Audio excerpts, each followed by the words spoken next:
Good day, traders, and welcome to your weekly dose of market insights with me, Zain Vawda, your analyst here at OPT. Now, before we get started today, we have quite a lot on the agenda. We're going to be taking a look back at what transpired last week. Obviously, we will look ahead at what could be moving markets this week. We will also touch a little bit on the geopolitical or the ongoing geopolitical situation, I should say. And besides that, obviously, we will look ahead at that all-important non-farm payroll and jobs data out from the US this week, which obviously could have a ripple impact across the markets. I think let's just take a look back quickly at what happened last week. Now, obviously, what we did see last week with markets, we were seeing quite a bit of weakness in the US dollar. There was this concerns around a potential recession in the US, and a lot of that obviously abated last week, and a lot of that was down to some stronger than expected US data. Obviously, the GDP number there was revised slightly higher there from the US, and obviously we did see some positive on the retail sales data as well, coming in higher than expected. So there is some strength in that US economy, and we are seeing that reverberate through markets at the start of this week as well. We are seeing a bit of strength and a bit of a rebound in the US dollar. Now, given all of that, I think the main thing, we did have obviously PCE data as well on Friday, guys. And I know PCE is generally touted as the Fed's preferred gauge of inflation. However, it didn't really have a massive impact on markets, as I think at the moment it seems to be jobs data that is the driving force, at least for the US dollar. And when it comes to the Fed rate cuts that is expected to come later this month on September 18th at the Federal Reserve meeting. So with that in mind, that's why I think this week is going to be so key with that US jobs data later in the week. And I think that could be the deciding factor heading into that September meeting. There is now this discussion around whether the Fed will raise by 25 basis points, a cut rate, sorry, by 25 basis points or 50 basis point cut. And we have seen a little bit of a pullback there regarding the expectations of a 50 basis point cut, and largely down to, like I mentioned, last week's data, markets seeing a resilient US economy. Now, the question obviously heading into the jobs data is, what impact will that have on the rate cut expectations? So we will touch on that briefly a bit more once we look at the US dollar as well. Now, obviously, that has been key. Besides that, obviously, other things that have been affecting the markets, we have this ongoing geopolitical conflicts, obviously, in the Middle East, and we also have the Russia-Ukraine conflict as well, affecting things like natural gas prices and oil prices as well. We also have these issues in Libya, which are affecting oil prices.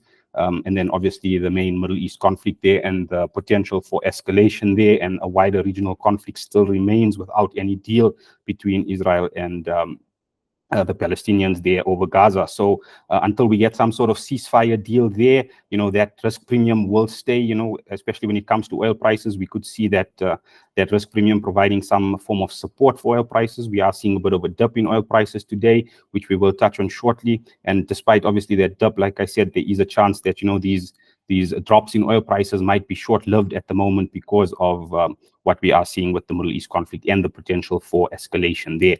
Now, over the weekend, guys, we did have some Chinese data which came out as well, and this seems to be, bleeding into the start of this week so far. There was weaker PMI data as well from China once again, and we do have more Chinese PMI data coming out later this week, and that also could further, complicate matters for markets, or where markets are concerned. I think the biggest thing with this PMI data is the demand concerns out of China, and we are seeing a bit of a draw today, particularly on commodities, which seem to be struggling a bit on the back of that Chinese data over the weekend. Now, yesterday, or not yesterday, but the start of the week on Monday, unfortunately, it was Labor Day weekend in the US, so liquidity was a bit thin.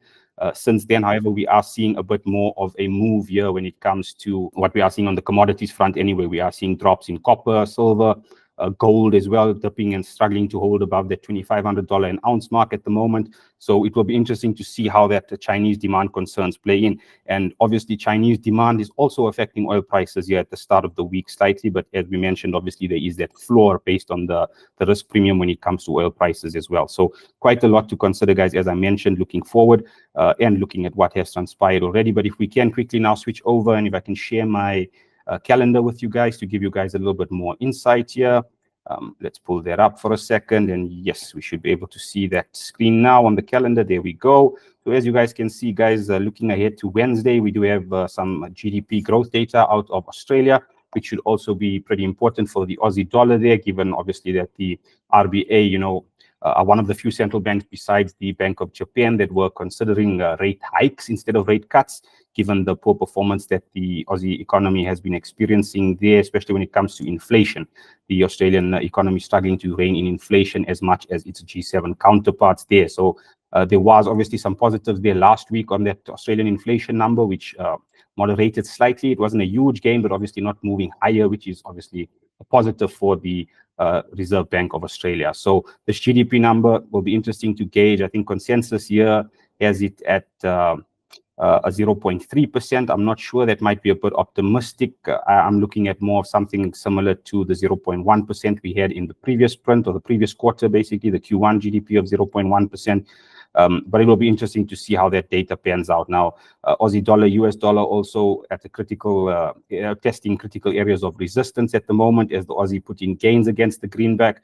Now, it will be interesting with that GDP data whether we might get a potential breakthrough the 6,900 area or not. So it's something we might be able to look at on the chart if we do have some time shortly, but I will touch on that a bit more when we get to the charts just now. Now, besides that Canadian data, we do have the balance of trade and the BOC interest rate decision. The Bank of Canada still expected to cut rates, and again, this is due down, obviously, largely to poor performance in the Canadian economy. We are seeing quite an increase in unemployment rate. We are seeing poor retail sales numbers, and just demand out of Canada at the moment has been really poor for the last couple of months. And obviously, the Bank of Canada is an interesting one, guys. They were the first ones to start the rate hiking cycle, you know, from the major economies, and now they are the first central bank to actually start cutting rates, you know, and they've already cut, I believe it's 50 basis points already, with more expected to come as the year progresses. So the BOC sort of leading the way on the rate cut front, so it will be,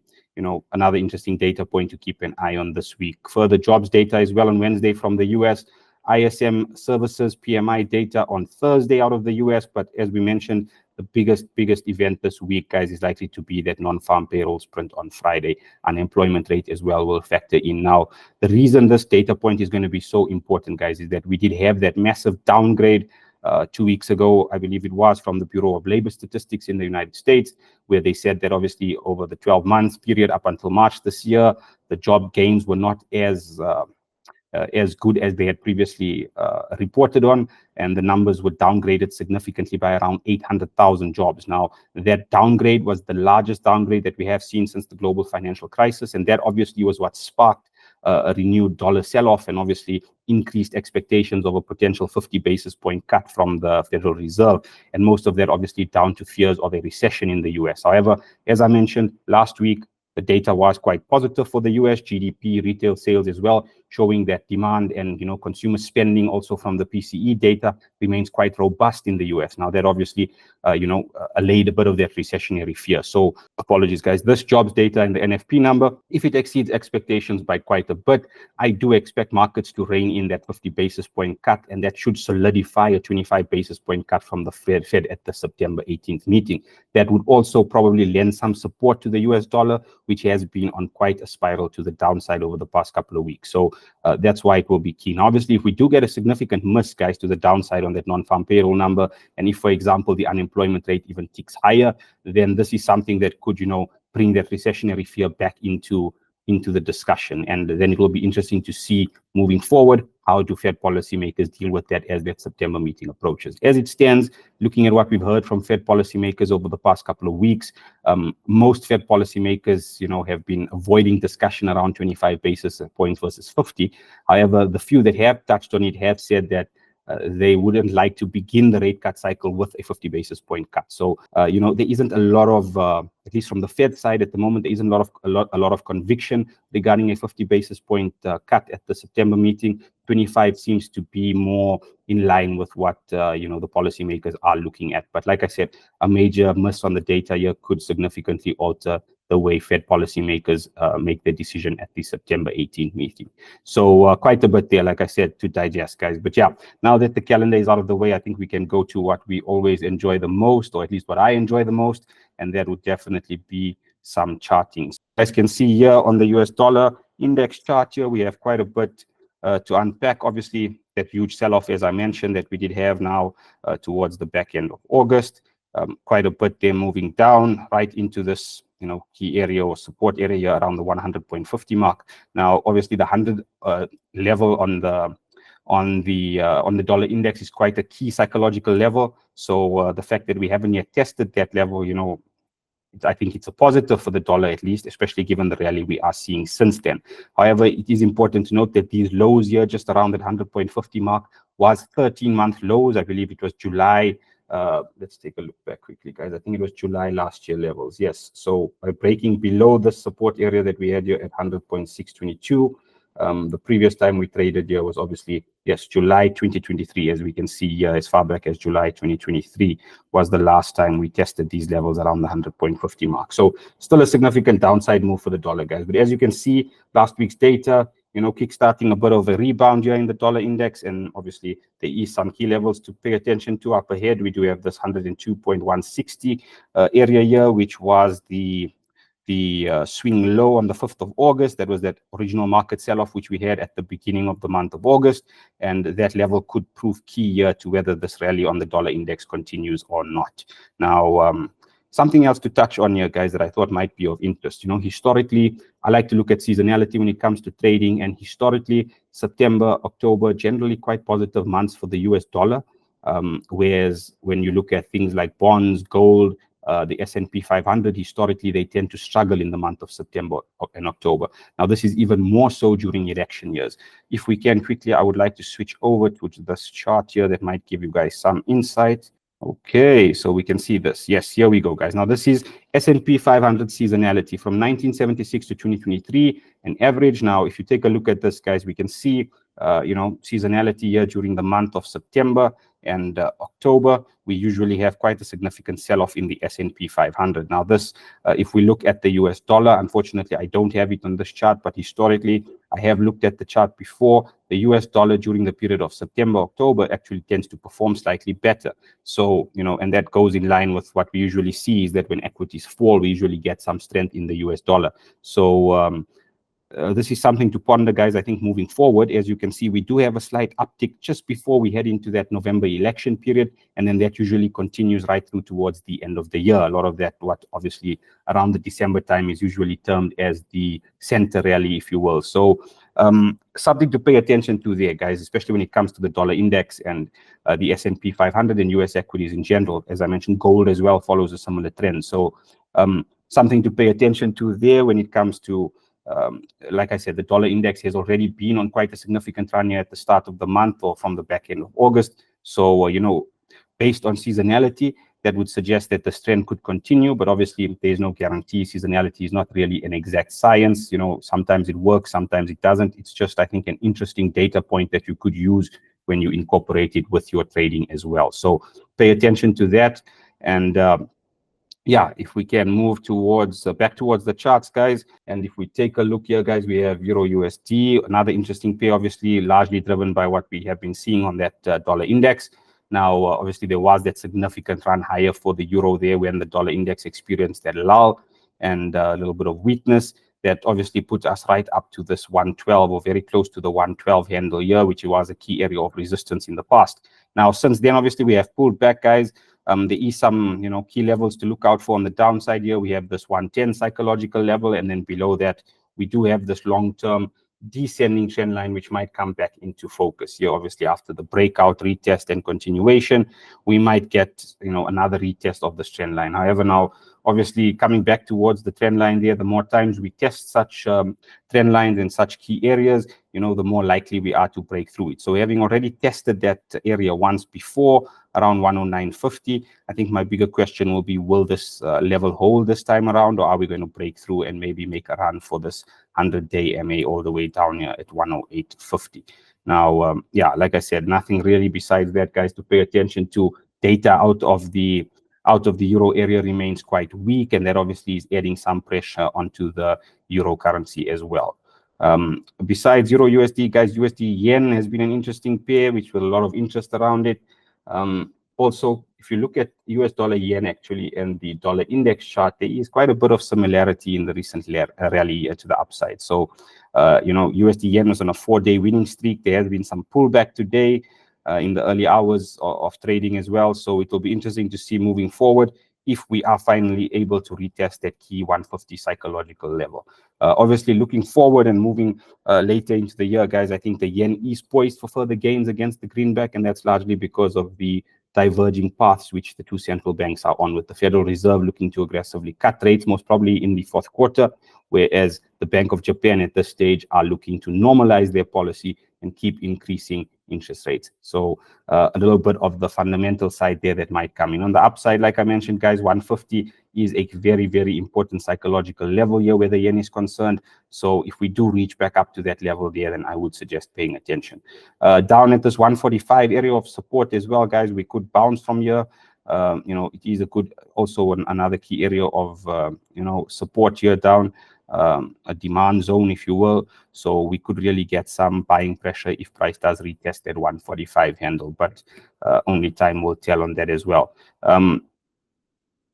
Looking at some of the other charts, we can switch to, let us move over to some indices, guys. I think indices have been the real movers and shaker of the last 12 months anyway. So I think this is very important to touch on, with the S&P in particular. Now, as I mentioned, and as we saw on that chart just now, seasonality might play an important role here, or might give us some guidance into what to expect here from the S&P 500. Now, we are still holding right up here close to these all-time highs of around 5,670. And today we are seeing a bit of a pullback here in US equities.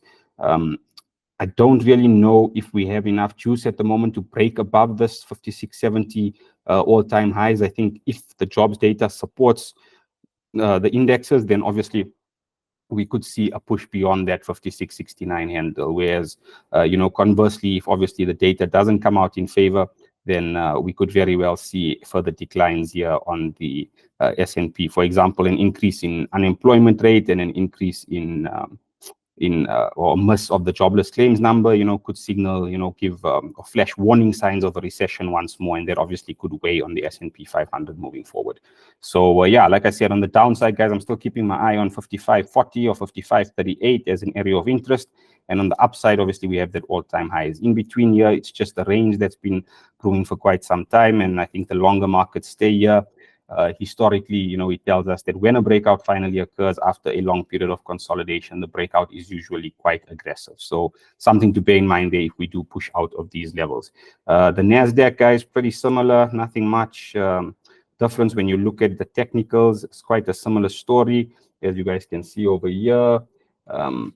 With the NASDAQ, the only major difference, I think, between the NASDAQ and some of its, and the S&P 500, etc., comes with the fact that with the NASDAQ, we aren't trading close to the all-time high, which is still quite some way away, around 1,000 points or 1,000 and some odd points away from current price. So, this is a little bit different. And I think a lot of this might have to do with some of the drop in the NVIDIA share price, and that happened last week or the week before. I believe it was after earnings.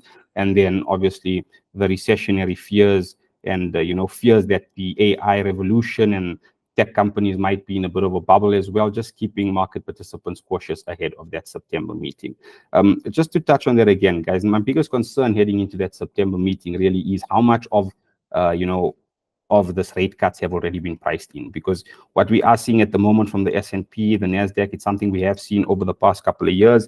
And my concern is that even if the jobs data confirms a 25 basis point cut, will we actually see some positive movement from the NASDAQ? Will it push on towards that all-time highs, or will it not? I think that's going to be the key deciding factor into how things pan out, because obviously quite a bit of risk involved with that as well. So I think quite a bit to ponder heading into that. If a lot of that 25 basis point rate hike has already been priced into markets, then obviously we could expect a little bit of a muted reaction from US indexes.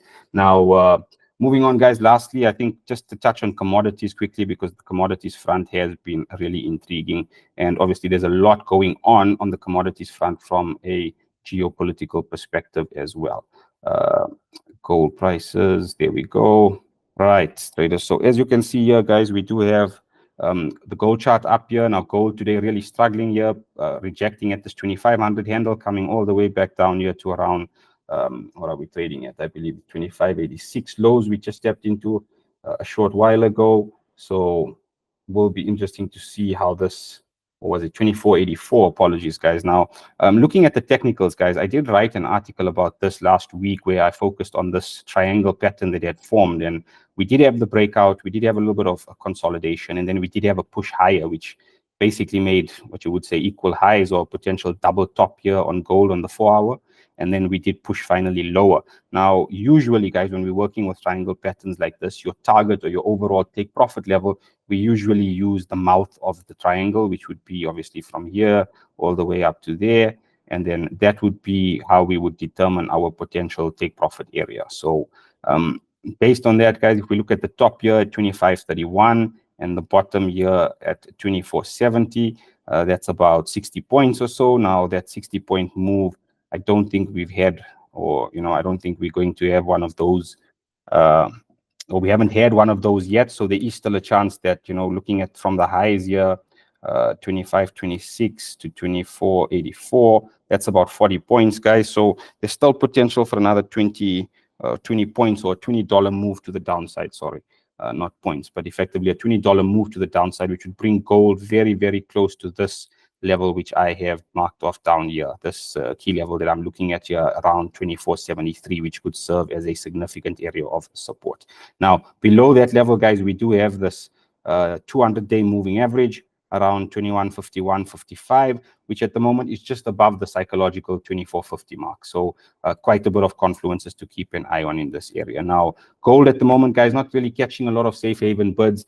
Another case here similar where I'm concerned that a lot of the market's anticipation and expectation of a rate cut has actually already been priced into gold as well. We have seen a lot of investment banks upgrade their forecast for the year to 2,600 as an all-time high this year, before some moderation, with some of them punching around $2,400 an ounce by year end. So yeah, some interesting takes on that, on where the gold price may be heading over the short to medium term. Now, lastly, guys, oil prices, and this one is particularly close to me. I'm a big fan of oil and I enjoy the way it moves. So let's jump onto that one quickly and then we can wrap things up. Now, oil, Brent crude oil, guys, we did have quite a bit of movement yesterday, surprisingly, given or on Monday to start the week, sorry, we did have quite a bit of movement to even in what you would call a low liquidity environment. So today it's going to be interesting to see what happens. So far, oil prices have pushed lower. Now, to explain this move, guys, we did discuss Libya. Now, there was obviously last week some concern around Libyan production and obviously supply as well, given that the two factions fighting for power in Libya, the one had seized control of the oil fields and had halted most of the production. As of Tuesday morning, what we did here was that there is on Tuesday morning we did here around the production cuts and so on from Libya. We heard some engineers citing that production has slowed by around 70%. Now, that is quite a lot, considering that Libya pumps out around 1 million barrels a day of oil. So a 70% reduction in that production and supply would mean $700,000 barrels, missing from the market. So obviously that could have been responsible for a bit of the early week bounce. Since then, however, like I mentioned today, we have pushed down quite significantly down towards this 75 psychological handle here as well. So, and oil prices going forward, guys, like I mentioned, the key factors to pay attention to is wider regional conflict in the Middle East, any potential attacks on Russian refineries, and as such, by Ukraine as well in the Ukraine-Russia conflict. There's that to pay attention to as well. And, the OPEC member, looked at getting rid of the recent production cuts, which have been in place by OPEC since last year. Now, just looking at oil demand, guys, like we mentioned with China, demand also remains a concern here. So, it's interesting to see how that plays out moving forward with demand concerns. And then obviously we do have the conflict in the Middle East, keeping prices supported. Like I said, the dynamics for oil at the moment is really quite intriguing to pay attention to. So I will be doing just that, and hopefully I will catch you guys for another one of these weekly market insight videos soon. Keep an eye out for it. Have a good one.